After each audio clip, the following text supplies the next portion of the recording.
আগে শিখতে হয় প্রেম মানে কি। তোর প্রেমের সঙ্গেই কেউ শিখায়নি, আমি শিখাই দিই, মাথায় রাখিস। প্রেম শব্দের মানে হচ্ছে, এটা এখনকার মানুষ এটা শুনলে কেমন জানি ভিতরে একটা আউলা বাতাস লাগে। প্রেম শব্দের মানে হচ্ছে যত্ন। কেউ তোদের বলেছে? আজকে আমি বলে দিলাম, যার যত প্রেম তার যত্ন তত বেশি। আর এর সাথে আরেকটা টুকুর করে একটা শব্দ মাঝখানে লাগিয়ে দিলেই খেলাটা অন্যভাবে ঘুরে যাবে। এই যত্নের শেষে আরেকটা শব্দ আছে দায়িত্ব, আর যত্নের ডান পাশে আরেকটা শব্দ আছে শ্রদ্ধা। হ্যাঁ, আর যত্নের উপরের দিকে আরেকটা শব্দ আছে, এটার নাম হচ্ছে আরেকটা জিনিস।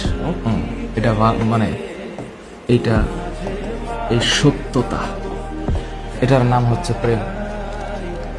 তোদের ভিতরে যদি এই জিনিস থাকে তাহলে প্রেম হবে, তা না হইলে অং আর ভং হবে।